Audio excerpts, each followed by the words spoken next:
minutes, 1 ou 2 minutes pour laisser les derniers arriver, et puis on va démarrer. À tout de suite.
Bonjour à tous, il est 8 heures passées, on a laissé le temps au dernier de nous rejoindre. Eh bien, merci d'être avec nous ce matin. Je suis Simon Van Hendrich, l'un des cofondateurs d'Incentive, et je suis accompagné ce matin d'Estelle Vichery. Estelle. Bonjour à tous, c'est Estelle, Customer Success Manager chez Incentive. Et nous allons parler ce matin d'engagement des forces de vente, et plus précisément de comment est-ce qu'on engage une force de vente de nos jours dans notre ère digitale. Comment est-ce que vous pouvez faire pour renforcer l'engagement de vos forces de vente en 2019? Alors, la présentation va se découper en 3 parties. Je vais d'abord, en quelques minutes, vous introduire et vous présenter qui est Incentive, puisque j'imagine que parmi les 200 personnes qui se sont inscrites ce matin, certains ne nous connaissent pas. Donc, on va passer quelques minutes juste pour expliquer qui on est et ce que l'on fait. Ensuite, on démarrera par une introduction sur les grandes tendances, les grands changements et quelques chiffres clés sur ces changements qui influencent et qui transforment la vente et le management commercial aujourd'hui. Et puis, on passera ensuite à une série de recommandations que l'on va illustrer avec des exemples qui viennent de chez nos clients. Voilà. Donc, vous avez dans le dispositif GoToWebinar un petit chatter où vous pouvez poser vos questions. Donc, si jamais vous avez une question à un moment, n'hésitez pas. On y répondra soit au fil de l'eau, soit à la fin de la séance. Et puis, la présentation qu'on vous a préparée aujourd'hui va être un petit peu dense. Donc, si vous n'avez pas le temps d'aller jusqu'au bout ou si vous voulez la revisionner plus tard, il n'y a aucun souci. Hein, on vous mettra à disposition le replay. Dans quelques jours, vous pourrez revisionner la présentation de ce matin si vous le souhaitez. Voilà, alors pour démarrer, quelques mots sur Incentive. Incentive, on est une société, un éditeur de logiciels, et on a démarré Incentive en partant d'un constat très simple, qui est que les outils technologiques à disposition des managers commerciaux aujourd'hui ont très très peu évolué. Et quand on a démarré Incentive, en fait, on était plusieurs à être des utilisateurs assez fervents des applications de course à pied connectées notamment. Et on était assez surpris, étonnés, déçus de voir la différence des outils qui existaient entre ce que je pouvais retrouver dans ma vie perso, dans le grand public, et ce que je retrouvais en entreprise. Et plus précisément sur ce sujet du sport, des objectifs, de la motivation, du coaching. En grand public, on a aujourd'hui des montres connectées, des applications de running hyper sophistiquées, applications de running dans lesquelles je peux me donner mes propres objectifs, dans lesquelles je peux me comparer avec mes pairs, dans lesquelles je peux recevoir du coaching. Et en entreprise, la plupart du temps, tout ce qui tourne autour des chiffres se restreint au reporting qui est souvent assez froid, assez technique. Comme vous le voyez sur la slide ici, on est plutôt souvent dans le cas de droite dans les organisations que dans le cas de gauche. Et donc, on a remarqué qu'il existait un gap, un espèce de vide dans l'univers des outils pour les forces de vente. Depuis une dizaine d'années, il y a énormément d'outils qui ont été créés, introduits pour les forces de vente, des nouveaux CRM, des outils de marketing automation, des outils d'automation à tout va, les réseaux sociaux qui se sont énormément développés. Mais il n'y a aucun outil qui n'existait dans l'organisation pour travailler sur la motivation, l'engagement, le coaching des forces de vente. Et donc, on a créé Incentive pour être finalement l'application de course à pied, le Strava, le Nike+, le Runkeeper des équipes commerciales. Et donc, on a intégré dans une application mobile le pilotage des objectifs et en particulier la mise en avant des succès sur les objectifs que l'on m'a donné ou que je me donne, les challenges commerciaux pour vous permettre de lancer n'importe quel challenge en quelques instants et le rendre extrêmement visuel et facile à suivre pour les participants, permettre également à des managers dans votre organisation de lancer leur propre challenge. Un moteur de gamification avancé qui vous permet pas seulement de faire des challenges qui sont des challenges concours avec les meilleurs qui gagnent, mais des challenges beaucoup plus sophistiqués avec des systèmes de paliers, de seuils, avec des systèmes de points à gagner, des challenges qui peuvent prendre en compte des résultats, des moyens, qui peuvent prendre en compte également du partage, de l'échange de bonnes pratiques ou des micro-formations, voilà, pour vous permettre de créer n'importe quel type de challenge et que seule votre imagination soit la limite. Le coaching également, comme dans une application de course où je reçois des conseils de mon coach si je veux le faire. Eh bien, aujourd'hui, on observe que chez nos clients, de plus en plus, on a une tendance à transformer le rôle du manager commercial vers un coach. Et Incentive permet le suivi des actions de coaching managérial directement dans l'application. Partage, échange entre les pairs et le tout packagé dans une application sociale, fun, engageante pour que ce soit très simple à utiliser, à adopter pour vos utilisateurs et qui puissent s'y mettre très facilement. On sait aujourd'hui qu'un des écueils principaux quand on déploie un nouvel outil dans une organisation, c'est la non-adoption. Et donc, on a travaillé Incentive pour être extrêmement user-friendly, pour que ce soit très simple à déployer et à démarrer dans votre organisation. Juste un dernier mot pour terminer sur Incentive et puis on attaque le contenu à proprement parler de cette présentation ce matin. On travaille aujourd'hui dans de nombreux secteurs différents avec des organisations de toute taille. Et donc, ça nous donne une force intéressante qui est que ça nous permet d'observer ce qui se passe en termes de vente, en termes d'évolution de la vente, du management commercial dans tous ces secteurs. Et ça nous permet de vous en faire bénéficier aussi, de vous en faire bénéficier si vous êtes client au cours d'ateliers qu'on peut faire ensemble, au cours d'événements physiques qu'on peut organiser dans lesquels on va faire se rassembler nos clients entre eux. Et puis, ça nous permet de vous en faire bénéficier comme ce matin, au cours de sessions de webinaire comme ça, où on va partager ce qu'on voit, ce qu'on observe, ce qu'on apprend avec nos clients au quotidien. Alors voilà, je vous ai fait un tout petit tour d'horizon d'Incentive. On pourra en reparler si vous le souhaitez. On sera ravis d'échanger individuellement après ce webinaire si vous voulez en savoir plus sur Incentive et qu'on envisage ensemble ce que l'on pourrait faire dans le cadre de votre organisation. On va maintenant démarrer le webinaire à proprement parler aujourd'hui. Et je voulais vous raconter une petite histoire pour démarrer la session aujourd'hui. Alors, la petite histoire se passe aux États-Unis, à Dayton, dans l'Ohio.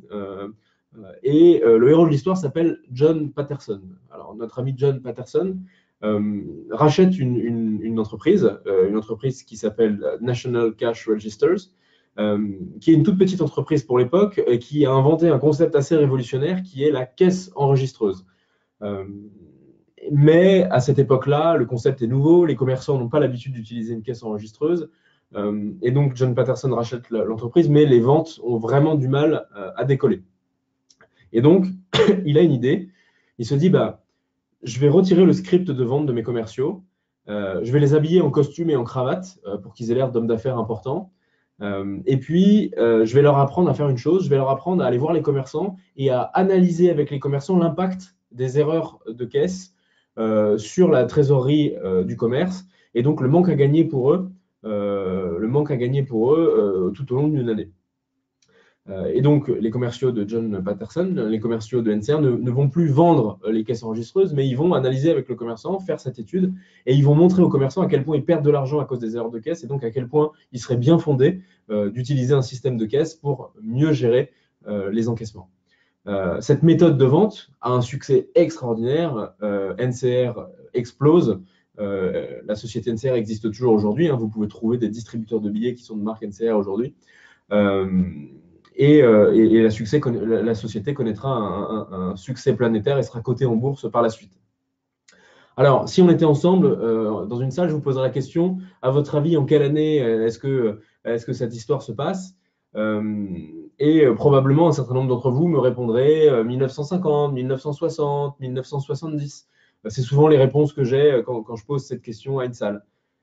Eh bien, figurez-vous que la réponse est assez surprenante. L'histoire que je vous raconte se passe en 1884. Vous voyez maintenant à l'écran une des premières caisses enregistreuses NCR. Donc, vous voyez un petit peu de quoi il s'agit.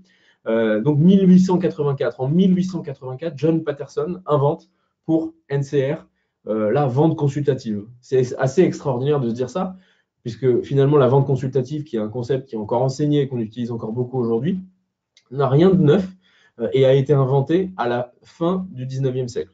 Et donc, finalement, c'est intéressant de se rendre compte que la vente a assez peu évolué. Alors, évidemment, sur la vente consultative, on a introduit des nouveaux sigles, des nouvelles méthodes. Il y a eu tout un tas de nouveaux gourous qui sont arrivés et qui l'ont enseigné d'une nouvelle manière. Mais fondamentalement, la vente a peu changé depuis 1884 jusqu'en 2010. Et en 2010, il s'est passé quelque chose d'assez extraordinaire. On a vu l'explosion des usages d'Internet. On a vu l'arrivée massive et l'explosion des usages des smartphones. Et donc, on a changé de paradigme. On est passé d'un paradigme d'asymétrie de l'information, un paradigme dans lequel le vendeur détenait l'information et l'acheteur en savait moins que le vendeur, à un paradigme de symétrie de l'information. Un paradigme dans lequel l'acheteur aujourd'hui détient beaucoup plus d'informations qu'avant. Et donc, un paradigme qui a renversé l'équilibre des forces. Finalement, auparavant, on était dans un équilibre des forces qui était en faveur du vendeur. Le client en savait moins, il était obligé de compter sur le vendeur pour l'informer, et il était obligé finalement de compter sur et de croire ce que lui disait le vendeur et de lui faire confiance. Et depuis à peu près le début des années 2010, ça s'est complètement inversé. Et aujourd'hui, on est dans un équilibre des forces qui est en faveur du client. C'est le client qui décide, c'est le client qui pilote la relation et qui le fait à son rythme et selon ses termes. Et je pense que vous l'avez tous remarqué dans vos propres vies, vous n'achetez plus aujourd'hui du tout comme vous achetiez il y a 10 ans ou il y a 15 ans. Aujourd'hui, dans vos comportements d'achat B2C, si vous rentrez dans un magasin à la FNAC ou autre et qu'un vendeur vous recommande d'acheter un produit, la première chose que vous allez faire, c'est d'aller vérifier sur Internet qu'il ne vous raconte pas des cracks. Donc fondamentalement, vous êtes aujourd'hui beaucoup plus fort, beaucoup plus informé et vous avez beaucoup plus le contrôle de ce qui se passe que vous ne l'aviez il y a 10 ans ou il y a 15 ans. Et ça change tout dans la vente. Ça change tout parce que c'est vous qui décidez. Ça change tout également parce que vous avez aujourd'hui la capacité d'exprimer votre avis. Donc, si jamais vous avez une expérience client qui est mauvaise aujourd'hui, la première chose que vous allez tous faire, c'est d'aller exprimer votre mécontentement publiquement sur Internet. Ça change tout parce que cette nouvelle ère de l'information ouvre la porte à des nouveaux entrants de plus en plus rapides à démarrer sur les marchés, de plus en plus fréquents à disrupter les marchés. Donc, fondamentalement, l'équilibre, le paradigme de la vente change profondément. Il y a cet auteur, Graham Hawkins, qu'on aime beaucoup chez Incentive, qu'on a eu en conférence avec nous il y a 2 mois, qui est un auteur australien qui a écrit un livre que je vous recommande qui s'appelle The Future of the Sales Profession. Et il nous dit la vente a plus changé dans les 10 dernières années que dans les 130 années précédentes. Référence à ce que je vous disais précédemment. C'est quelqu'un qui a eu une longue carrière commerciale dans l'univers du logiciel. Il a été commercial pendant 30 ans. Il a suivi ce changement de près. Il en parle de manière très intéressante. Et effectivement, on partage cet avis.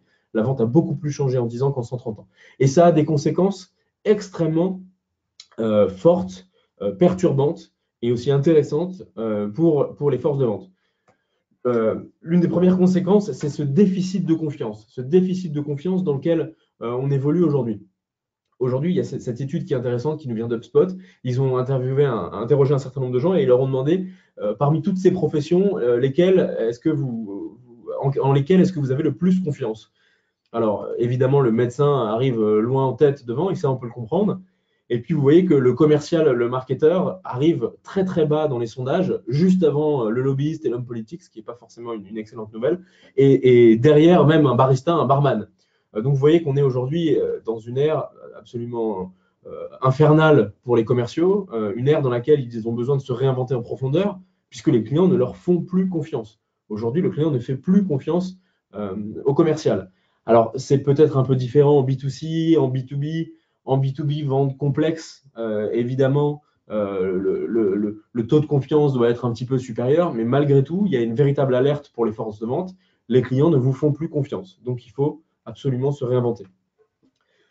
En parallèle de ça, cette étude de CSO Insight, qui tous les ans analyse un panel d'entreprises et analyse le taux d'atteinte des objectifs commerciaux sur un panel d'entreprises de tailles différentes, de secteurs différents, nous montre que depuis 10 ans, l'atteinte des objectifs commerciaux chute année après année. Chute année après année, on a perdu quasiment 10 points en 10 ans. Alors, régulièrement, on me répond oui, mais les objectifs commerciaux augmentent tous les ans. C'est vrai, les objectifs commerciaux augmentent tous les ans, mais en parallèle de ça, l'entreprise investit depuis des années massivement dans des outils qui sont censés optimiser l'efficacité commerciale, des CRM, des outils de marketing automation, les réseaux sociaux et les outils comme LinkedIn Sales Navigator. Depuis quelques années, on a l'inbound marketing pour générer des leads et les faire venir à soi. Donc, on a plein de méthodes différentes qui existent depuis quelques années qui sont censées augmenter l'efficacité commerciale. Et pourtant, les objectifs commerciaux chutent année après année. Et ça a une conséquence qui est terrible, c'est que ça veut dire que pour une entreprise qui vend ses produits via les commerciaux, le coût de la vente augmente mécaniquement année après année. Et donc, le modèle de la vente via les commerciaux va être de plus en plus challengé, de plus en plus remis en question. Il y a certaines professions qui sont très durement touchées. Certaines professions sont très durement touchées. Par exemple, ici, vous avez le nombre de délégués médicaux en France et vous voyez qu'on a perdu la moitié des délégués médicaux. Donc, les délégués médicaux sont les gens qui vont visiter les médecins. On les appelle aussi les forces promotionnelles. Ce sont les commerciaux, entre guillemets, les visiteurs qui vont voir les médecins pour leur présenter les innovations, les avancées dans l'univers du médicament, de la santé, de la pharmacie. Et la population commerciale a été divisée par 2 en 10 ans dans ce secteur-là. Vous voyez qu'il y a déjà des secteurs où le modèle de la vente via les commerciaux est profondément remis en question et on perd des commerciaux. Et donc, dans tout ça, dans cet univers extrêmement changeant, eh bien, en fait, ce que l'on voit, c'est que le profil du commercial idéal change. Et on observe de plus en plus chez nos clients une transition d'un commercial qui était très individuel, qui était extrêmement généraliste, qui travaillait sur beaucoup de sujets différents, qui jouait beaucoup sur des traits d'influence, de charisme, de persuasion et qui était très drivé par la prime, par la récompense. On observe petit à petit une transition vers un commercial qui est beaucoup plus spécialiste, qui va se spécialiser sur soit des produits, soit une étape clé du cycle de vente, ce qui s'accompagne aussi d'une transformation de l'organisation. Quand on spécialise ses commerciaux sur une étape clé du cycle de vente, eh bien ça implique de transformer un peu ses équipes commerciales.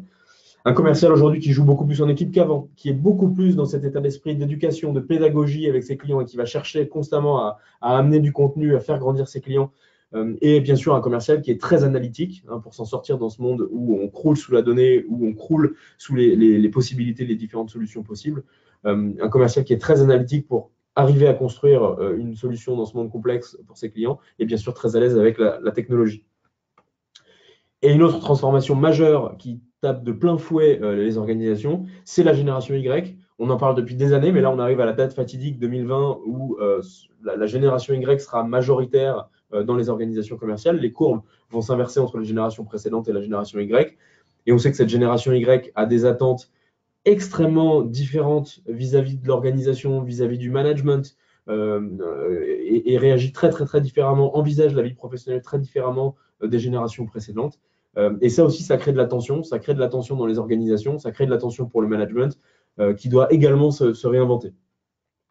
Dans tout ça, on voit que le manager de proximité, le manager commercial de proximité reste une clé de voûte de la performance. Et ça, c'est très important puisque beaucoup de nos clients se posent la question de leur manager. Il y a eu, depuis 10-15 ans, une espèce de dilution de la qualité du rôle du manager de terrain. Petit à petit, on lui a demandé de plus en plus de reporting. Petit à petit, on lui a demandé de manager de plus en plus de gens. Et donc, ils se retrouvent aujourd'hui pris entre le siège et le terrain, à faire transiter beaucoup d'informations de haut en bas et de bas en haut, à passer énormément de temps à cruncher des données sur Excel, à produire des rapports. Et donc, ils se retrouvent dans une position assez inconfortable aujourd'hui. Et donc, un certain nombre de nos clients remettent même en question la légitimité de ce manager et se posent la question de est-il encore nécessaire? Et on en est absolument convaincu chez Incentive. Le manager de terrain est fondamental et c'est la clé de voûte de l'équilibre de la performance commerciale. Et vous avez sur cette slide un chiffre, encore une fois, qui nous vient de CSO Insight, qui montre la différence de performance dans une organisation commerciale en termes de taux d'atteinte d'objectifs entre une organisation à gauche qui ne fait pas ou peu de coaching, qui a un coaching très informel, et une organisation à droite qui a un processus de coaching structuré, dynamique des managers. Et vous voyez que l'écart est extrêmement important entre les deux, et donc ça confirme bien que le manager est fondamental dans l'équilibre de la performance et qu'un bon management, un bon système de coaching est la clé de voûte d'une organisation commerciale performante. Et c'est assez simple à comprendre, puisque finalement, qui est-ce qui fait la performance commerciale? Ce sont les commerciaux. Et le manager de terrain est la seule référence, le seul point de référence direct des commerciaux dans l'organisation. Donc, à chaque fois qu'ils ont besoin d'aide, qu'ils ont des questions, qu'ils ont besoin d'être accompagnés, c'est le manager commercial qui va être présent. Donc, la performance du manager commercial est la clé de la performance de l'organisation tout entière. Pourtant, on ne leur rend pas service à ces managers, et notamment un phénomène qu'on observe chez beaucoup de nos clients depuis quelques années, c'est un élargissement assez fort des râteaux hiérarchiques. Il y a quelques années, on était plutôt un manager pour 5 ou 6 commerciaux. Depuis quelques années, on voit qu'on réduit la voilure, on réduit le nombre de managers, et on est plutôt à un manager pour une dizaine de commerciaux. Donc concrètement, on demande à un manager avec le même temps qu'avant de s'occuper de 40% de gens en plus aujourd'hui, ce qui est aussi une tension assez forte sur le manager. Et donc, vous avez cette statistique là qui vient du BCG, qui a étudié et qui a interrogé des managers sur voilà, quelle est la répartition de votre temps. Et vous voyez à droite la répartition de temps idéale où le manager passe 45% de son temps à faire du management et 5% de son temps à faire de l'administratif. Et à gauche, malheureusement, la répartition réelle où un manager passe plutôt 20% de son temps à s'occuper de ses équipes et 25% à faire de l'administratif. Et 20% de son temps à s'occuper de ses équipes, ça veut dire une journée par semaine. Et une journée par semaine, quand on a 10 collaborateurs, ça veut dire qu'on ne passe pas beaucoup de temps avec chaque collaborateur. On a assez peu de temps à consacrer à chacun de ses collaborateurs. Donc pour conclure, on est dans un univers qui est en transformation profonde. Les clients remettent en question assez fortement la légitimité des commerciaux. Les commerciaux n'atteignent plus leurs objectifs, donc sont remis en question, même en interne dans l'organisation. Le modèle de la vente par les commerciaux est remis en question. Les nouvelles générations arrivent dans l'organisation. De nouveaux business models arrivent et de nouveaux entrants arrivent extrêmement rapidement. Donc, dans cet univers en transformation profonde, on a absolument besoin d'avoir des managers de terrain qui soient solides pour accompagner et réussir la transformation. Mais les managers de terrain, on leur demande de plus en plus, on leur donne de plus en plus de gens à gérer et ils se plaignent de ne pas avoir assez de temps à consacrer en étant noyés sous l'administratif, de ne pas avoir assez de temps à consacrer à leurs équipes. Donc, il y a un vrai changement à opérer. Et aujourd'hui, il y a une conséquence qui est aussi assez dure de ce changement et de la difficulté qu'ont les organisations commerciales à évoluer, à réagir à ce changement. C'est la durée de tenue de poste moyenne d'un directeur commercial, d'un VP of Sales, qui a chuté assez lourdement, qui est passé de 26 mois à 19 mois, ce qui représente une baisse de 30% en 7 ans. Et qu'est-ce que ça veut dire? Ça veut dire que la plupart des organisations commerciales ont du mal, ont une vraie difficulté à aborder ce changement, cette transformation assez profonde dans laquelle on est rentré depuis 2010, et que les résultats ne sont pas au rendez-vous, et que donc les organisations font de moins en moins confiance à leurs directeurs commerciaux, leur laissent de moins en moins de temps pour faire leurs preuves, et que les directeurs commerciaux sautent de plus en plus rapidement aujourd'hui, ce qui n'est pas une bonne nouvelle, puisque ça veut dire que les organisations peinent à réussir la transformation. Donc finalement, il y a un défi majeur à relever pour les directions commerciales aujourd'hui, c'est de garder les équipes engagées dans cette transformation. Et ce n'est pas du tout évident. Ce n'est pas du tout évident parce que les phases de transformation, c'est des phases de perturbation, de remise en question qui ne sont pas simples. Chez nos clients, ça se manifeste par un certain nombre d'enjeux que vous avez sur la droite de la slide. Il y a des clients qui viennent nous voir en disant « j'ai du mal à fidéliser mes talents ». Il y a des clients qui me disent « ma performance commerciale chute après année en année, je ne sais plus quoi faire ». Il y a des clients qui viennent nous voir en nous disant on lance des nouveaux outils pour aider les équipes de vente, mais personne ne les adopte. C'est typiquement le CRM. Il y a des clients qui nous disent on fait venir des nouveaux commerciaux, mais on peine à les mettre à bord. d'autres qui nous parlent d'expérience client, qui nous disent voilà, on a des taux de satisfaction client qui sont catastrophiques. Donc en fait, voilà, tous les enjeux de droite, c'est ces différentes manifestations qu'on observe chez nos clients de cette difficulté à garder les équipes engagées dans cette transformation qui est compliquée. Peut-être, probablement que dans votre organisation, vous observez, vous remarquez certains des phénomènes de droite qui, selon nous, sont simplement des symptômes de cette peine à engager les gens dans la transformation. Et dans ce cadre-là, on a une philosophie, c'est que vos commerciaux, vos managers, ils n'ont pas besoin de reporting. Et aujourd'hui, on a tendance à concevoir l'engagement, la motivation beaucoup par le biais du reporting ou de la récompense. Et ce n'est pas ça dont on a besoin aujourd'hui. Aujourd'hui, vos équipes, elles ont besoin de motivation pour rester engagées dans la transformation et d'être coachées pour être efficaces. Et donc, notre philosophie, elle tient en 3 points. Et ce qu'on voudrait vous recommander ce matin, et ce qu'on recommande à tous nos clients, c'est ces 3 leviers-là. Le premier, c'est de capitaliser sur la motivation intrinsèque. Et on va revenir juste après sur quels sont les leviers de motivation intrinsèque. Mais ce qu'on voit dans les organisations aujourd'hui, c'est que la plupart des dispositifs de motivation, ils capitalisent énormément sur la motivation extrinsèque. Finalement, on conçoit beaucoup la motivation dans les organisations encore aujourd'hui comme un bon salaire, un bon système de primes et parfois quelques petits add-ons. Mais c'est souvent la base du système de motivation qui est le salaire. Or, aujourd'hui, on voit que de plus en plus, le salaire, le système de primes, le système de récompense, ce qui est important, c'est qu'il soit juste pour que les gens ne se sentent pas floués, trompés et ne soient pas activement désengagés à cause d'un système de rémunération qui serait injuste. Mais ce n'est pas un système de rémunération correct qui va créer de la motivation. Le système de rémunération, c'est juste quelque chose qu'il faut écarter en concevant quelque chose de juste pour pouvoir ensuite concevoir un dispositif de motivation qui capitalise sur des leviers plus intrinsèques. Le deuxième axe, c'est de transformer les managers en coach. On sort d'une ère aujourd'hui de managers contre-maîtres.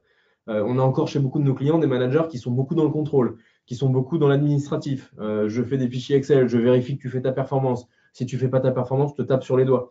C'est plus du tout le type de manager dont on a besoin aujourd'hui. C'est plus du tout le type de manager qui est efficace dans une ère de profonde transformation, dans une ère d'incertitude, dans une ère de jeune génération qui demande des nouvelles choses de l'organisation. Aujourd'hui, ce qu'on voit chez nos clients, c'est une transformation vers le manager coach qui est dans l'accompagnement quotidien des équipes, qui est dans le conseil, qui est dans l'écoute, bien plus que dans le contrôle et dans la surveillance. Et enfin, utiliser le digital comme un accélérateur du changement. Hein, ça peut paraître presque bateau de le dire, mais on le répète. On voit encore beaucoup de nos clients, de nos prospects qui nous disent « Ah, des outils, on en a trop, on ne veut pas en mettre plus, le digital, ça ne résout pas tous les problèmes, certes, mais aujourd'hui, vous avez la chance d'avoir une pléthore de solutions technologiques disponibles, notamment dans l'univers de la vente et du marketing, qui vous permettent d'accélérer la transformation de vos organisations. Il y a un véritable enjeu d'adoption, certes, et il y a un véritable enjeu de créer un écosystème d'apps digitales cohérent pour vos équipes, mais ne vous privez pas de cette opportunité et explorez au maximum. Typiquement, si vous vous posez une question, que vous avez une difficulté dans votre organisation, il y a probablement une solution digitale qui vous permet d'optimiser ce problème. Voilà notre philosophie, nos trois piliers, motivation intrinsèque, manager coach et digital. Et juste avant de rentrer dans les recommandations, je voulais juste revenir rapidement sur les 5 leviers de la motivation intrinsèque, parce que je ne sais pas si tout le monde les connaît par cœur. Donc, on distingue en motivation extrinsèque, hein, qui vient de facteurs externes. Donc, typiquement, la motivation extrinsèque, ça se résume assez basiquement en bâton et carotte, des incitations financières, récompenses, etc. Et des incitations plutôt punitives. Et ensuite, on a des leviers de motivation intrinsèque, de la motivation qui va venir de l'intérieur et qui va faire que je vais prendre du plaisir à faire quelque chose et que je vais m'auto-motiver à faire quelque chose. Et dans ces 5 leviers, eh bien, on a la maîtrise. La maîtrise, c'est est-ce que je deviens meilleur dans ce que je fais? Est-ce que j'apprends? Et ça, c'est très intéressant aujourd'hui. Interrogez des jeunes générations dans votre organisation et demandez-leur qu'est-ce qui te motive le plus. Vous allez voir que la réponse l'argent va venir assez loin dans les sondages, contrairement de manière assez surprenante, et qu'une des réponses principales que vous allez recevoir, c'est est-ce que j'apprends? Est-ce que l'organisation me donne l'opportunité d'apprendre un petit peu tous les jours? L'autonomie par rapport au contrôle, et derrière l'autonomie se cache la notion de liberté. Vous avez des gens aujourd'hui qui aspirent à plus d'autonomie pour pouvoir être autodéterminés, c'est-à-dire faire le choix des actions, faire le choix des priorités. Et on observe encore beaucoup aujourd'hui des systèmes de management très pyramidaux, très hiérarchiques, très contrôlés, qui laissent pas forcément la place à l'autonomie, qui est pourtant très importante comme levier de motivation intrinsèque. Pensez-y, dans votre vie, quand vous choisissez de faire quelque chose vous-même, c'est certainement bien plus intéressant, bien plus motivant que quand quelqu'un vous dit fais-le et vous donne pas de raison. La progression, alors la progression c'est très intéressant, la progression c'est ce pourquoi vous arrêtez d'aller à la salle de sport un mois après vous être inscrit. Si vous inscrivez à une salle de sport, la première chose qu'on va vous recommander, c'est par exemple si vous voulez perdre du poids, on va vous dire note ton poids tous les jours sur un cahier. Parce que tu ne vas pas voir tout de suite que tu perds du poids, ça va mettre du temps à se voir sur ton corps. Et donc, si tu ne notes pas tous les jours que tu perds du poids, tu ne te rendras pas compte de cette perte de poids très progressive qui va apparaître et donc tu vas te démotiver. La progression, c'est ça. Est-ce que je suis capable de mesurer ma progression vers des objectifs que je me suis donnés? Si je ne suis pas capable de l'observer, je me démotive. Si je suis capable de l'observer, je reste très motivé. Le sens de ce que je fais, ça c'est absolument fondamental, encore plus dans les nouvelles générations. Est-ce que ce que je fais a du sens? Est-ce que ce que je fais a un impact? Est-ce que je comprends pourquoi je fais les choses? Si je n'ai pas ça, c'est très difficile d'être automotivé. Et enfin, le lien humain. Est-ce que mon travail, est-ce que les actions que je réalise me permettent de créer des connexions, me permettent de renforcer des relations avec des gens? C'est une des raisons pour lesquelles on vient au bureau le matin, c'est une des raisons pour lesquelles le télétravail est aussi quelque chose de compliqué, parce que le lien humain est un des motivateurs fondamentaux qui nous fait avancer et qui nous pousse. Voilà, donc gardez en tête ces 5 leviers de motivation et essayez d'imaginer comment est-ce que dans votre management quotidien, comment est-ce que dans les dispositifs de motivation, les dispositifs d'incitation, de challenge ou autres que vous allez mettre en œuvre pour vos forces de vente, vous pouvez capitaliser un peu plus sur ces leviers humains, sur ces leviers intrinsèques. Et on va rentrer un peu plus en profondeur dans les recommandations qu'on va vous présenter maintenant. Et donc, on va vous présenter maintenant 7 recommandations qui nous paraissent importantes. 7 recommandations qui nous viennent aussi de notre expérience, qui nous viennent de l'observation de ce qu'on voit chez nos clients et qui nous paraissent être des choses intéressantes à mettre en œuvre à partir de l'année prochaine pour renforcer l'efficacité de vos forces de vente. Alors, réenchanter l'animation de la performance, réinventer vos challenges commerciaux, miser sur le collectif, faites de l'apprentissage une pratique quotidienne, passez au coaching commercial, donner du sens à l'action et développer l'agilité de l'organisation. On va maintenant rentrer une par une dans chacune de ces recommandations. On va vous la présenter de façon un peu conceptuelle et ensuite on va rentrer dans un exemple concret avec Estelle. Alors la première recommandation qu'on voudrait vous faire, c'est de réenchanter l'animation de la performance. L'animation de la performance, c'est absolument clé. C'est absolument clé. Et toutes les organisations le font. On a des reportings de partout, des fichiers Excel, maintenant des outils de BI, des rapports dans le CRM. C'est fondamental. On ne peut pas, et c'est le fameux ce qui est mesuré est fait. Et voilà, évidemment, dans votre organisation, vous avez besoin d'animer, de suivre la performance commerciale.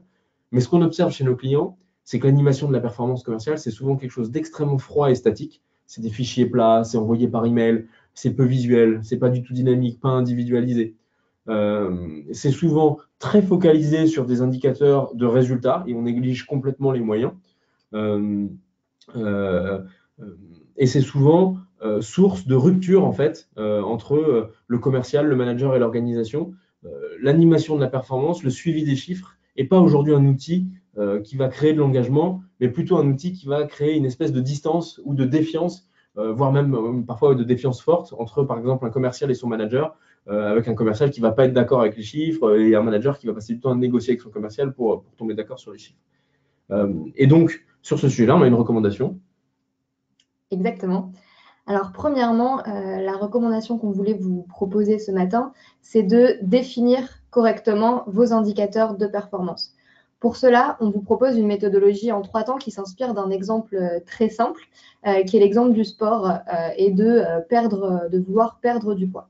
La première chose, si vous souhaitez perdre du poids après les fêtes plutôt, ça va être de définir votre ambition. Donc, par exemple, vous souhaitez perdre 5 kilos. Comment est-ce qu'on va faire, Simon, pour perdre ces 5 kilos? Il va falloir qu'on définisse nos moyens d'arriver à cette ambition. Et pour cela, ça va être, par exemple, manger sainement ou faire du sport. Ensuite, 3e temps, il va falloir qu'on suive ces indicateurs, ces moyens, grâce à des indicateurs très dynamiques et qui vont nous permettre de voir une progression au quotidien. Donc, ça va être par exemple le nombre de pas réalisés par jour, le nombre de repas sains et avec le nombre de calories associées. Voilà, c'est ces indicateurs simples qui vont nous permettre non pas de nous focaliser sur le résultat final qui est la perte de poids qui va finalement bouger très lentement, comme tu disais tout à l'heure, mais sur vraiment les indicateurs qui vont bouger quotidiennement et qui vont nous permettre de suivre notre progression. Cet exemple du sport, vous pouvez l'appliquer très simplement dans votre organisation. Beaucoup de nos clients, lorsqu'on les rencontre pour la première fois, nous disent notre indicateur de suivi principal, c'est le chiffre d'affaires. C'est un indicateur qui est très difficile à suivre au quotidien, à part peut-être dans des ventes très courtes, mais pour la vente complexe, par exemple, le chiffre d'affaires va bouger de manière très minime et vous allez récupérer la donnée peut-être une fois par mois, une fois par trimestre, voire pire dans certains cas. Donc, en donnant vraiment les moyens à vos commerciaux, à vos forces de vente de suivre des indicateurs de moyens, alors ça peut être par exemple le nombre de rendez-vous réalisés, ça peut être les visites chez des clients, ça peut être les appels, mais ça peut être aussi des indicateurs plus qualitatifs comme la satisfaction, comme le nombre de formations réalisées, le nombre de postes de social selling, etc. Voilà, des indicateurs très focalisés sur les moyens. Alors, un exemple concret d'un de nos clients qui est dans le secteur de la santé à domicile. Ce qui s'est passé, c'est qu'on a vraiment fait un atelier où on a permis de faire passer le nombre d'indicateurs de suivi au quotidien à plus d'une dizaine, à uniquement 5 indicateurs qui vont vraiment permettre de donner une vision très simple de l'activité terrain quotidienne de ces commerciaux. Et l'un des problèmes de ce client, c'était que finalement, il avait peu d'indicateurs à disposition de manière, on va dire, temps réel, où il y avait des indicateurs qui étaient possibles d'être suivis qu'uniquement au niveau du mois. Donc, on a vraiment fait un travail de définition des indicateurs qui était important. Et puis, on a décidé de les mettre aussi en perspective par rapport à des valeurs passées, pour avoir vraiment la progression de chacun des commerciaux, ou par rapport à des objectifs, non pas seulement individuels, mais aussi d'équipe. Et tout ça designé de manière à ce que quotidiennement, la personne puisse avoir des indicateurs en un coup d'œil dans sa poche. Voilà. L'idée, c'est de vraiment donner une vision sur les moyens et puis en second plan sur le résultat qui va cette fois-ci bouger peut-être de manière moins quotidienne. Le résultat qu'on observe, c'est déjà une consultation de ces indicateurs qui est minimum hebdomadaire et pour 80% des commerciaux et de leurs managers. Le deuxième constat qu'on a fait, c'est une animation de la part des managers sur ces indicateurs, alors de manière digitale, mais aussi en coaching présentiel et en coaching lors des sessions de formation où on passe finalement moins de temps à vérifier est-ce que mon indicateur est bien le bon, est-ce que je suis d'accord avec mon manager, mais plutôt sur comment je vais pouvoir accompagner la personne à progresser sur ces indicateurs. Donc voilà, pour résumer, d'abord, définissez vos indicateurs, pas uniquement sur le résultat, mais sur les moyens. Et ensuite, assurez-vous de les suivre de manière la plus dynamique possible, avec de la progression, avec du temps au maximum réel. Et puis, animez-les grâce à des sessions de coaching ou grâce à une animation digitale. Finalement, il nous paraît indispensable de changer d'outil. Hein. Si vous utilisez encore Excel, un outil de BI pour piloter la performance, il s'agit d'outils d'analyse, pas d'outils d'animation. Et ils sont très bien pour faire de l'analyse. On n'a aucune critique vis-à-vis de ces outils-là, mais il existe aujourd'hui des outils beaucoup plus modernes qui vous permettent de rendre la donnée extrêmement visuelle. Alors, vous avez bien sûr Incentive qui le fait pour vous, mais vous avez également des outils de data visualization qui existent. Et si vous voulez rendre la donnée extrêmement visuelle, pour qu'elle soit engageante et facile à utiliser pour les équipes, il faut absolument sortir des outils de tableau ou de BI qui ne sont pas faits pour ça. Imaginez ce qu'on disait tout à l'heure, les applications de courses, de santé connectées, c'est ça la cible. Si vous voulez engager des équipes demain, c'est ça la cible d'applications qu'il faut avoir en tête. Notre deuxième recommandation, c'est de travailler sur vos challenges commerciaux. Alors, les challenges commerciaux, c'est vieux comme le monde. Ça fait des années qu'on fait des challenges commerciaux pour animer les équipes. Et régulièrement, on nous dit, ouais, c'est bon, ça ne marche plus. C'est un peu d'un autre temps. Effectivement, si on continue de faire le concours annuel du meilleur vendeur en chiffre d'affaires qui va partir en voyage, c'est peut-être un petit peu devenu inefficace. Mais ce qu'on voit aujourd'hui, c'est qu'on est dans un monde de gamers. Il y a énormément de gens qui jouent aujourd'hui, notamment à des jeux vidéo sur mobile, etc. Et que quand c'est bien fait, la gamification peut apporter des résultats extrêmement significatifs, à condition de réinventer le modèle, de revoir un petit peu la manière de faire des challenges commerciaux. Estelle ? Alors, un exemple concret, c'est de tout d'abord vous poser la question de à quelle fréquence je réalise des challenges commerciaux et de quelle manière. Souvent, quand on rencontre nos clients, ils nous présentent leur modèle d'animation de challenge. On a un challenge annuel qui va récompenser les 3 meilleurs commerciaux de l'année. Souvent, on sait déjà à l'avance qui va remporter le challenge. C'est Jean-Michel de la région Nord-Ouest.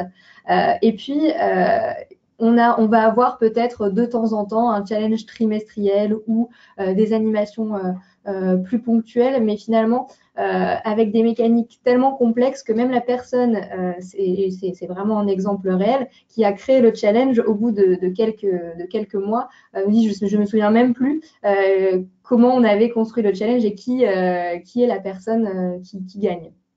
Donc,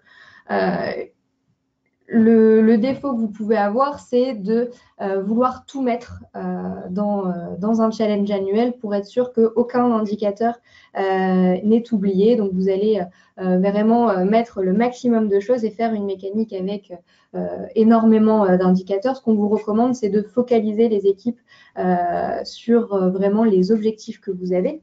En découpant vos challenges avec différentes temporalités. Donc, par exemple, un challenge qui peut rester annuel, mais qui va plutôt être sur une ambition d'entreprise. Donc, un challenge sur, un exemple, ça va être le chiffre d'affaires de l'entreprise. Si vous souhaitez atteindre 100% de cet objectif, vous allez pouvoir, par exemple, avoir une ambition d'entreprise, atteindre 100% d'objectifs. Si l'équipe arrive à atteindre cette ambition, vous allez organiser un séminaire annuel.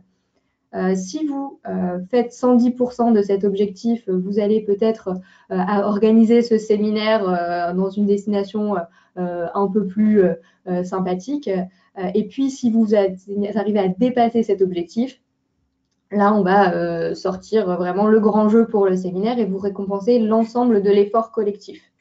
Ensuite, vous pouvez faire des challenges à temporalité plus courte, trimestrielle par exemple, qui vont vraiment à chaque fois, chaque trimestre, se focaliser sur votre priorité du moment. Et pour cela, il faut déjà que vous ayez défini vos priorités par trimestre pour être sûr qu'elles soient bien assimilées par le terrain et que chaque challenge ait vraiment une ambition qui soit cohérente avec la stratégie de l'entreprise. Donc, prenez un calendrier, faites-vous un calendrier avec tous vos événements marketing, vos événements commerciaux majeurs, les lancements de produits, les promotions que vous pouvez avoir, et puis un calendrier également sur ce calendrier, le calendrier de formation, pour pouvoir vraiment avoir tous vos temps forts de l'année et essayer de cibler les périodes. Vous pouvez aussi penser aux périodes creuses et périodes à fort impact commercial pour vraiment cibler les bons indicateurs au bon moment. Donc, un exemple d'animation, ça va être, donc, comme je disais, le challenge annuel, les challenges trimestriels qui vont par exemple être trimestre 1, le lancement du produit A, trimestre 2, le boost du chiffre d'affaires parce qu'on est sur une période creuse, et puis période 3, la satisfaction client qui peut être un autre enjeu par exemple. À ces challenges trimestriels, vous allez pouvoir ajouter des instants gagnants, comme on les appelle chez Incentive. Vous allez cette fois-ci peut-être donner la main à vos managers de terrain pour créer des animations ponctuelles, cette fois-ci sur des indicateurs qui vont peut-être être plus qualitatifs, qui vont être plus sur du moyen, pour vraiment avoir des périodes courtes, une semaine où on met le focus sur tel point, tel point, tel point. Donc, cette temporalité est très importante. Ensuite, il y a un deuxième point qui est important, c'est la mécanique que vous créez.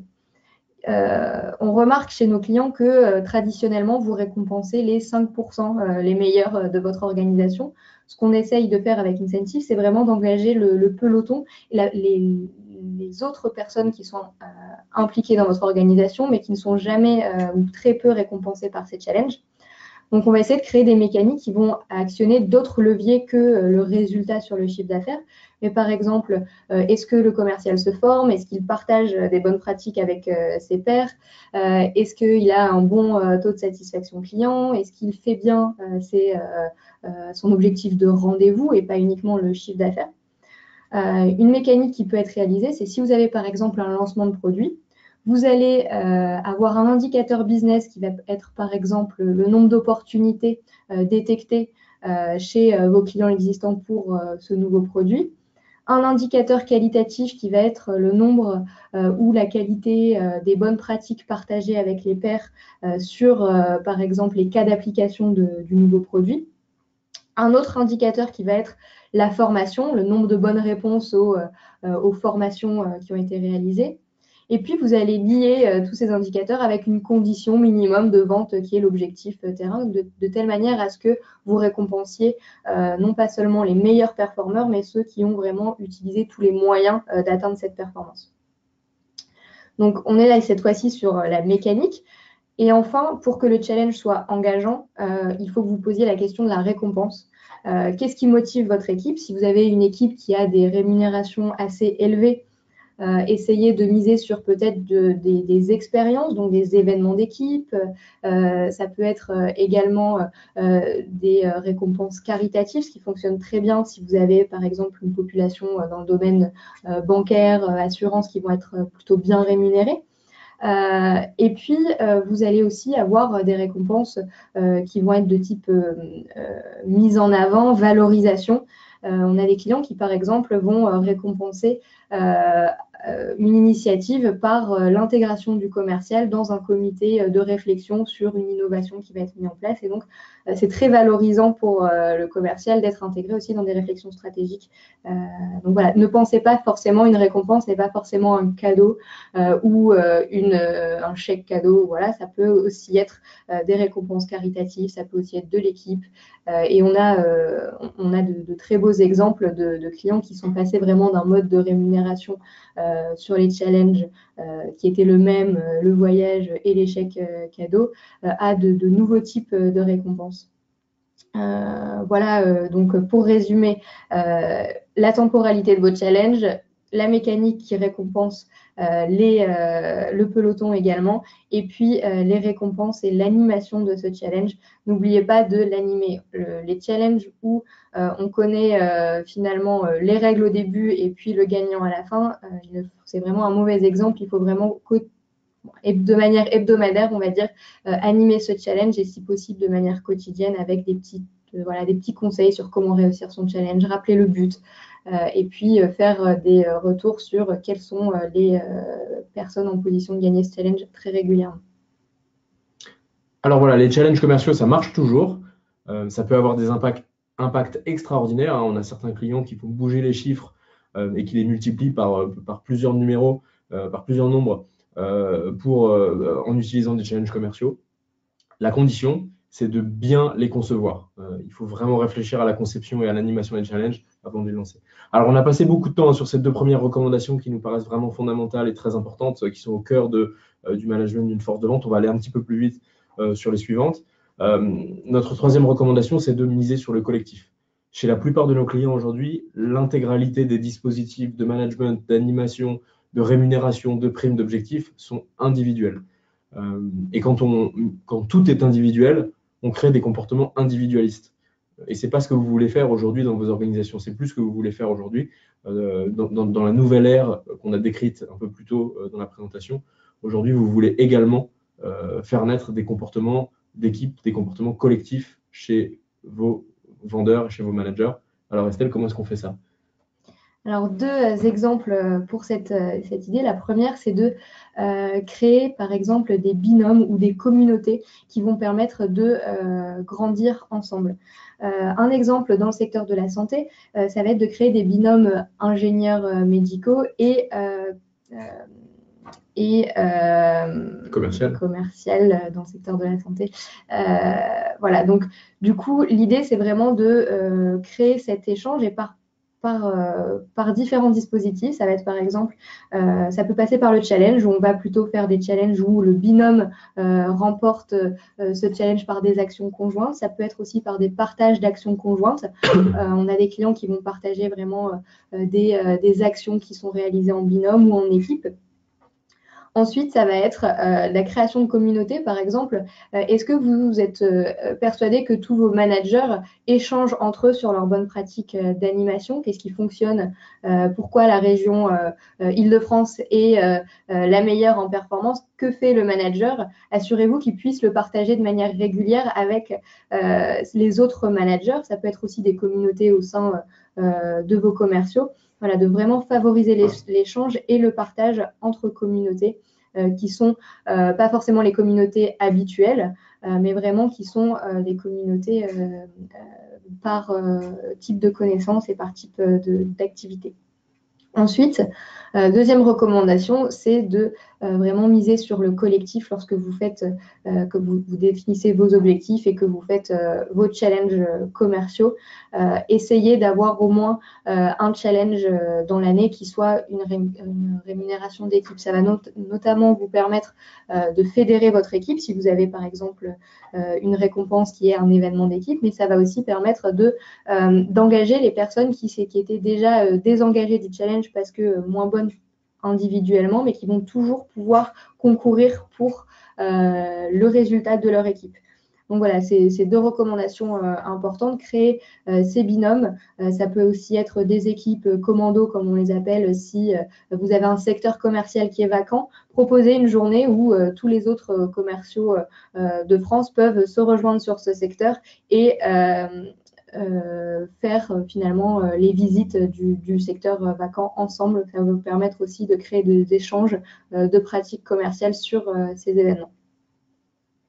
Donc l'idée, c'est pas de passer du tout individuel au tout collectif, vous l'aurez compris, mais l'idée, c'est d'introduire une part de collectif dans les objectifs, dans les primes, dans les challenges, dans l'organisation managériale, pour sortir du tout individuel qu'on observe beaucoup aujourd'hui chez la plupart de nos clients.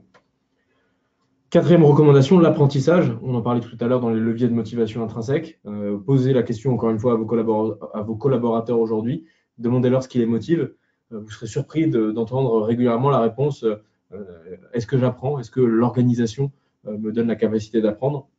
Malheureusement, la formation dans les organisations aujourd'hui, c'est beaucoup de la formation présentielle organisée par les départements formation, les départements RH, qui a lieu ponctuellement une fois de temps en temps, et éventuellement depuis quelques années des e-learning, mais qui restent des blocs de formation importants et assez peu fréquents. Et on est encore assez loin d'une politique d'apprentissage quotidienne. Alors Estelle, comment est-ce qu'on peut changer ça? Alors, on garde les formations présentielles et on garde l'e-learning parce que c'est vraiment ce qui va permettre d'aller dans le fond de la formation. Par contre, ce qu'on vous recommande, c'est d'ancrer ces connaissances au quotidien, par exemple en réalisant ce qu'on appelle micro-formations. Donc, ça va être un redécoupage de ces longues formations en petits quiz de 5 questions maximum qui vont être illustrées d'une petite vidéo, par exemple en introduction, qui va reprendre seulement des notions, seulement une des notions de la formation présentielle ou de l'e-learning qui était assez large, assez dense. Et donc de proposer 5 questions ça peut être fun, ça peut être tourné de manière un peu différente de l'e-learning, et puis donc de proposer ces quiz, de les gamifier. Donc par exemple, chaque bonne réponse va rapporter des points, chaque participation. C'est très important de ne pas jouer uniquement sur la bonne réponse, mais aussi sur le fait de réaliser ces formations. Et puis, le partage ensuite à l'issue de ces formations est très important. Qu'est-ce que j'en ai retenu? Comment je l'ai appliqué sur le terrain? On retient très peu finalement de ce qui est dispensé en présentiel. Par contre, si on l'applique directement sur le terrain ou si on voit un de ses pairs l'appliquer, on va pouvoir l'utiliser de manière systématique. Un exemple dans le secteur du retail, c'est un client qui avait réalisé une formation présentielle de 3 jours, qui ensuite a redécoupé donc, cette formation en petites vidéos web-séries. Ensuite, à l'issue de ces web-séries, on a des questions de quiz. À l'issue de ces quiz, un partage sur le thème qui est par exemple l'expérience client. Donc les différents commerciaux vont pouvoir enregistrer leur meilleur pitch, enregistrer, filmer ou écrire les arguments qui fonctionnent.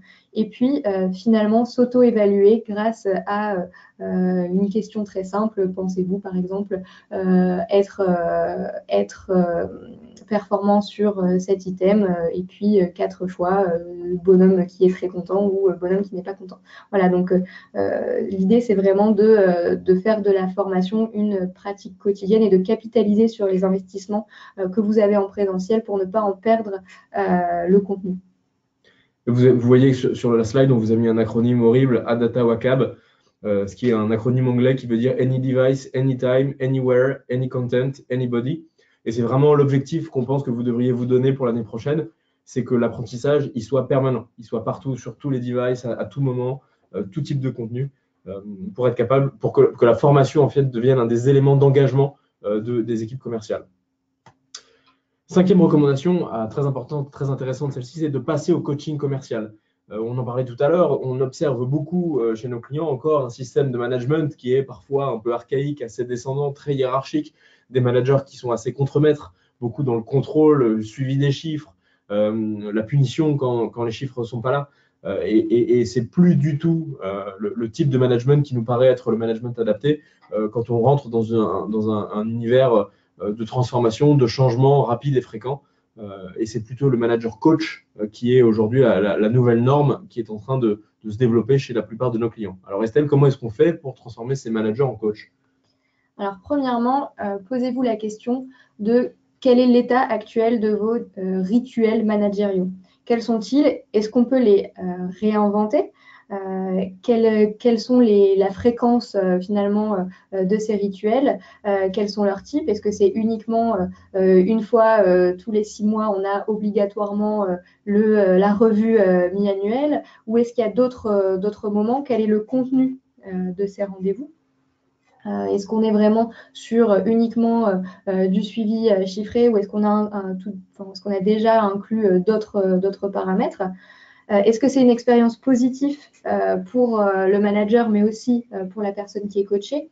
Voilà, reposez-vous toutes ces questions. Quel est l'état de ces rituels? C'est ce qu'on fait en ce moment même avec un de nos clients dans les secteurs de l'assurance et de la prévoyance. L'idée, c'est vraiment de remettre tout à plat avec, prenez par exemple un échantillon de vos commerciaux avec un échantillon des managers et essayez de redéfinir ces rituels. Ensuite, essayez d'en faire une expérience positive. Donc, avec pourquoi pas un outil qui va permettre de suivre ces séances de coaching, donc qui sont plus fréquentes, avec des possibilités, par exemple, de fixer des missions, avec possibilité d'avoir des récompenses si j'ai bien réalisé les actions qui découlent de ces sessions de coaching, pour que finalement ce ne soit pas la veille du coaching suivant qui est dans les 6 mois d'après, où je me dis ah oui c'est vrai, on avait défini ce plan d'action avec mon manager, mais que ce soit vraiment suivi au quotidien. Donc essayez d'intégrer un outil qui va vous permettre de suivre ces séances de coaching. Focaliser pendant ces séances de coaching sur un objectif principal ou 2 maximum. Éviter de donner un plan d'action qui est finalement inatteignable, avec la réalité de terrain qui est très opérationnelle et très dans l'urgence souvent des commerciaux. Et puis valoriser vraiment les succès, non pas uniquement lors de la cérémonie qui va permettre d'identifier les 3 ou 4 meilleurs collaborateurs de l'année, mais au quotidien sur la progression, sur des initiatives. Alors ça peut être fait de manière digitale avec la publication de certains collaborateurs mis en avant, mais ça peut aussi être fait lors de ces séances de coaching qui peuvent être hebdo ou mensuelles. Et puis, pensez au bien-être de votre équipe, de leur poser fréquemment la question de comment elles se sentent dans leur travail, face à leurs défis quotidiens. Un exemple concret, c'est un client qui pose une semaine une question sur le bien-être de ses équipes sur différentes notions, avec encore une fois les quatre couleurs du rouge au vert par rapport à la notion. Et si l'indicateur est plutôt rouge pour une personne ou orange, le manager va pouvoir directement appeler cette personne et être alerté. Donc voilà, c'est vraiment être au courant très régulièrement de l'état de motivation aussi de votre équipe. Alors voilà, la différence finalement fondamentale, une des différences fondamentales entre le coaching et le management un peu plus classique, c'est la fréquence des rituels, c'est le formalisme qu'on va y mettre, et donc l'importance aussi d'outiller cette méthode de coaching commercial. Alors voilà, on approche de la fin, hein, rassurez-vous, on a bientôt fini avec nos recommandations. Vous allez bientôt pouvoir aller prendre votre café. Alors la sixième recommandation, hein, qui est extrêmement importante, en particulier quand il s'agit de capitaliser sur les leviers de motivation intrinsèque, c'est de donner du sens à l'action. Et malheureusement, aujourd'hui, les chiffres sont assez dramatiques, les chiffres de l'engagement, hein. Je crois que les derniers chiffres sont que presque 75% des gens dans les organisations sont désengagés ou activement désengagés. Et une des raisons principales à ce désengagement, c'est le manque de sens. C'est le fait que je ne comprenne plus pourquoi je viens le matin, pourquoi je me lève, pourquoi est-ce que je fais ce métier. Et c'est quelque chose qui est extrêmement important de faire et qui est au cœur, selon nous, de tout dispositif d'engagement. Alors Estelle, comment est-ce qu'on fait pour redonner du sens quotidiennement à l'action? Alors, une recommandation simple, c'est la communication vidéo. Vous avez peut-être tendance à présenter une fois dans l'année la vision de l'entreprise au cours d'un séminaire ou potentiellement, pour cause de restrictions budgétaires, tout le monde n'est pas invité. Vous allez peut-être la relayer sur votre intranet, voilà, par un pavé qui explique tous les objectifs de l'entreprise. Mais très simplement, on remarque que ces objectifs vont bouger peut-être au cours de l'année. Ces priorités vont peut-être évoluer dues à votre organisation. Ou alors, vous allez avoir des nouveaux collaborateurs qui vont devoir peut-être attendre 6 mois avant d'avoir cette vision partagée. De manière très simple, vous pouvez tourner une petite vidéo. Alors, par exemple, le directeur général peut faire cette vidéo, ou bien voilà, quelqu'un au marketing, ça peut être des personnes différentes qui vont rappeler régulièrement, par exemple de manière mensuelle, trimestrielle, quelles sont les priorités, quels sont les objectifs, où en est l'état du réseau sur l'atteinte de ces objectifs et quelles sont les actions qu'elles vont pouvoir réaliser pour soit aider l'entreprise à aller plus loin, soit pour rattraper le retard qui a pu être généré. Donc, dans ces vidéos, partagez bien sûr la vision, donnez du sens. Alors, ces vidéos, elles peuvent être descendantes, hein, donc venir du siège, mais elles peuvent aussi venir de vos clients. En tournant, par exemple, des vidéos succès avec certains clients, vous allez pouvoir partager aussi le sens que vos commerciaux donnent à vos clients au quotidien. Elles peuvent aussi venir des commerciaux directement, hein, qui vont raconter une belle initiative qu'ils ont mis en place. Donc, essayez de récolter le maximum d'informations du terrain pour pouvoir avoir ces témoignages et puis peut-être les reformaliser de manière vidéo avec votre département marketing, par exemple.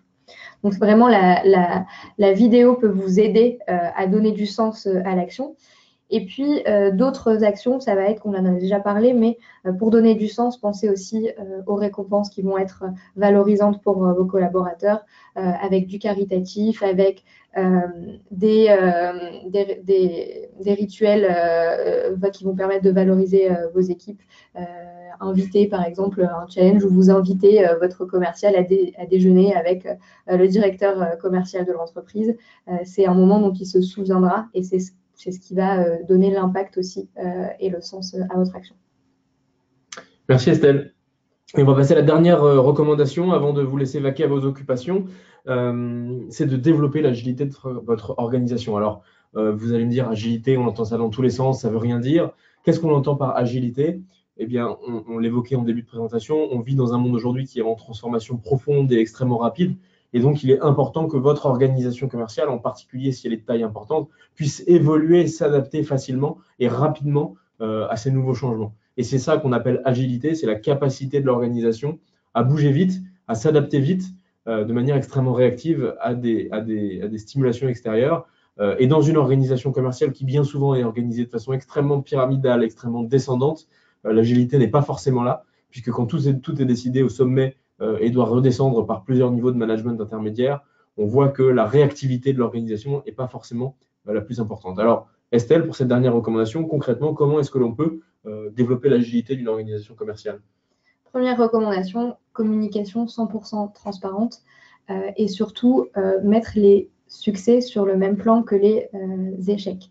Alors, ça peut paraître un peu brut comme ça, mais l'idée, c'est vraiment de faire entrer votre organisation dans une organisation qui apprend et qui innove.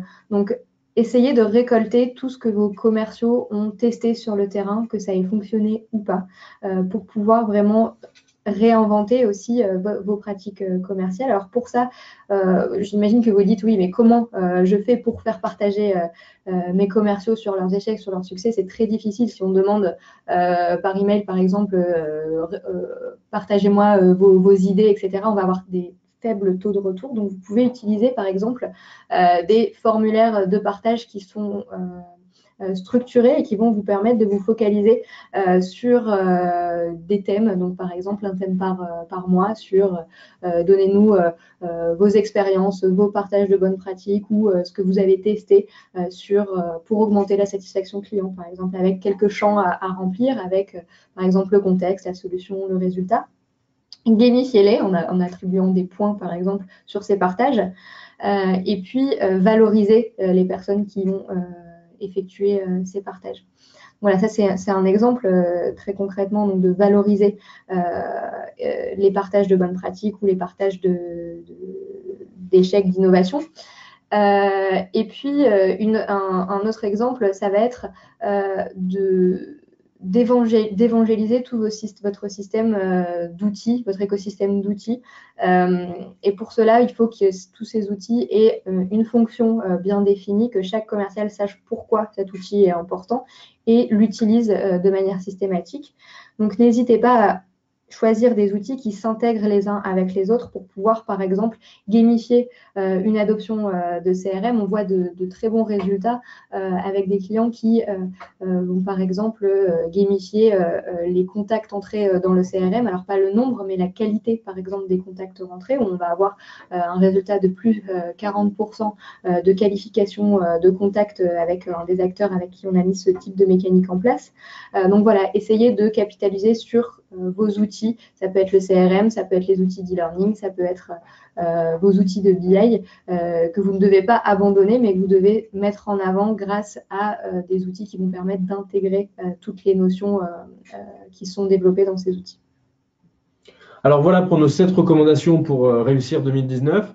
Alors, pour mettre en place ces recommandations, vous avez aussi besoin d'outils. Il y a un certain nombre de ces recommandations qui passent par le déploiement de nouvelles solutions technologiques. Vous pouvez le faire avec Incentive, bien sûr, avec notre application d'animation, de coaching des forces de vente. Vous pouvez aussi utiliser d'autres outils qui existent sur le marché, sur chacun des sujets précisément qu'on a donné là. Vous pouvez soit vous débrouiller en interne, soit utiliser un autre outil. Bien sûr, on sera ravi de pouvoir vous présenter plus en détail ce qu'on fait si vous le souhaitez, et on sera ravi de pouvoir échanger individuellement. Pour terminer cette présentation, on vous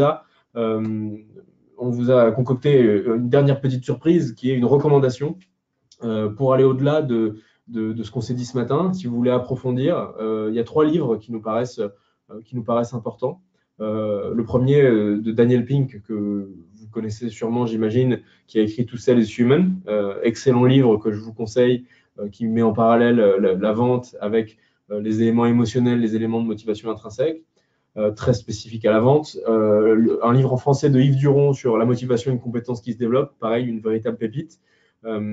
Et enfin, le livre que j'évoquais un peu plus tôt dans la présentation, The Future of the Sales Profession, par Graham Hawkins, qui là va vous donner une perspective historique très intéressante sur la vente ou les grandes transformations de la vente. Donc c'est bientôt Noël, profitez-en. Vous pouvez peut-être encore négocier pour vous en faire offrir un et le trouver sous le sapin la semaine prochaine.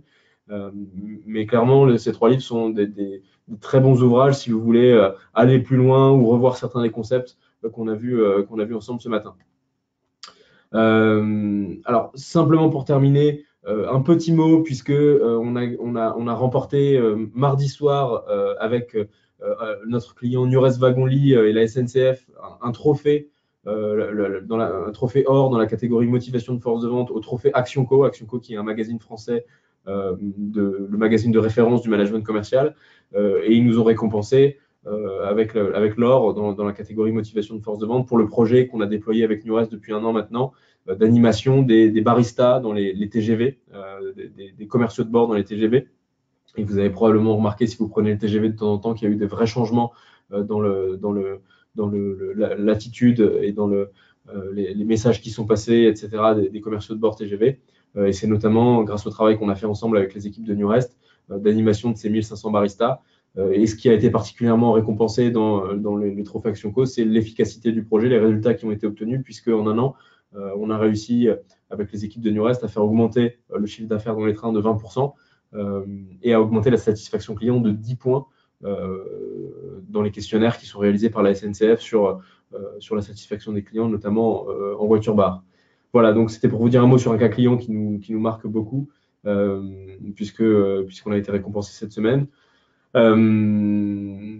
Il est temps maintenant de passer à vos questions. Alors, je vais regarder parce qu'en fait, on a eu des questions qui ont été posées tout au long du webinaire, donc on va y répondre. Alors, première question, bonjour Estelle, bonjour Simon de Thierry. Eh bien, bonjour Thierry, ravi de vous avoir parmi nous aujourd'hui.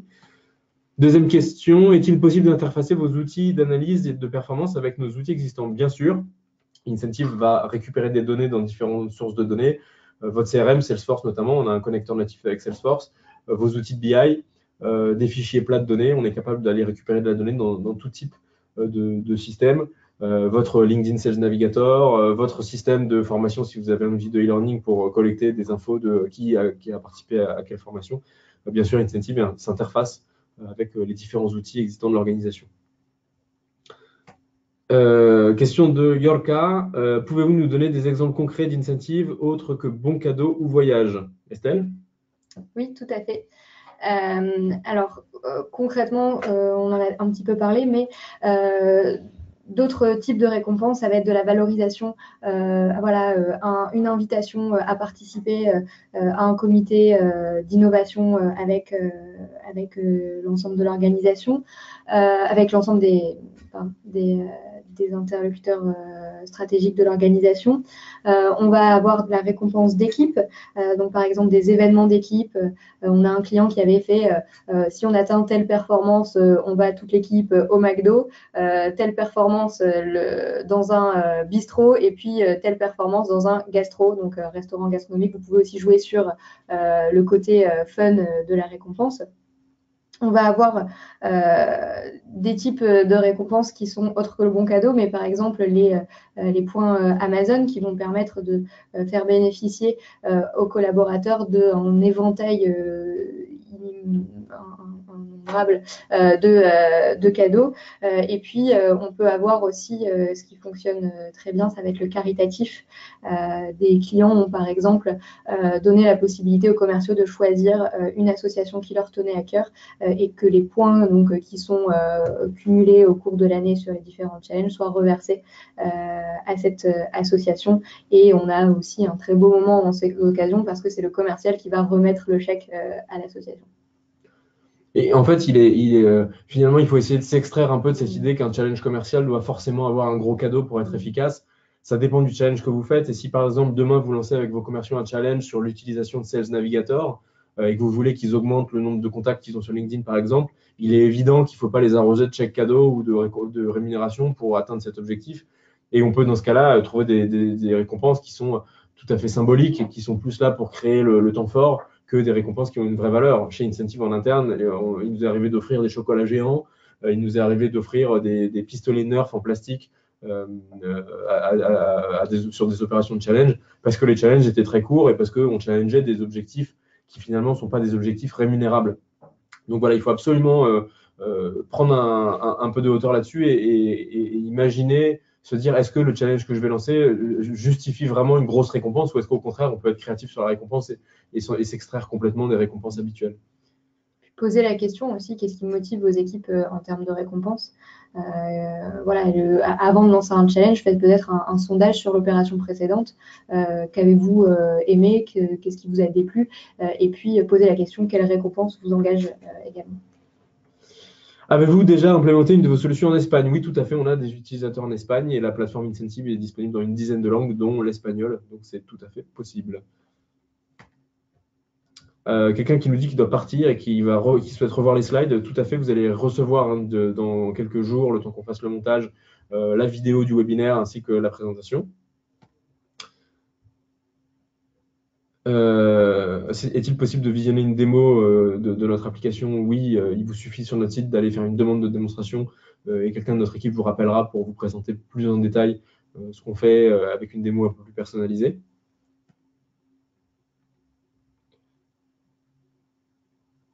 Alors, comment faire comprendre l'importance du marketing à une équipe et lui faire comprendre que cela est indissociable pour le bon fonctionnement de son métier? Waouh, vaste question. Euh, alors, c'est un petit peu plus éloigné de notre sujet aujourd'hui, mais je pense qu'on peut y répondre. Encore une fois, là, je pense que la solution tient beaucoup dans l'animation et dans l'animation qu'on va faire de la relation entre le marketing et les ventes. Si par exemple on parle du cas où une équipe commerciale a du mal à comprendre l'importance de l'équipe marketing, et c'est quelque chose qu'on observe assez fréquemment dans cette espèce de fossé qui existe entre marketing et vente, la solution est probablement d'organiser des points d'interaction fréquents entre marketing et vente, des points de synchro, pour s'assurer que à la fois les commerciaux comprennent bien quelle est la valeur ajoutée du marketing pour eux, soit en termes de génération de leads, soit en termes d'organisation d'événements, etc. Et à la fois que les marketeurs aient aussi le retour en direct des commerciaux de qu'est-ce qui marche pas, qu'est-ce que les commerciaux comprennent pas. C'est souvent en fait un problème de communication entre ces deux équipes. Et restaurer la communication entre les deux équipes sur la base de réunions fréquentes de synchro et sur la base d'échanges quasi quotidiens via des outils type chat d'entreprise, type réseau social d'entreprise, pour assurer un bon dialogue entre les deux équipes, me paraissent être une solution assez intéressante pour restaurer le dialogue et s'assurer que les deux équipes se comprennent. Systématiquement, quand vous réfléchissez à votre plan d'animation annuel, intégrez vos équipes marketing dans la réflexion avec le département commercial, avec le département RH et créer vraiment un groupe de réflexion multifonction pour être sûr que les enjeux marketing soient bien au service des objectifs commerciaux et inversement. C'était la dernière question. Est-ce que vous en avez d'autres? Si vous en avez d'autres, c'est le moment de les poser. Sinon, on va se dire au revoir assez vite.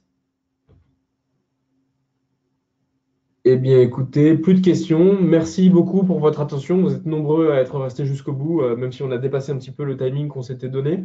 Un immense merci. On vous communique très bientôt la vidéo, les slides. Merci Estelle pour toutes ces informations et toutes ces expériences partagées.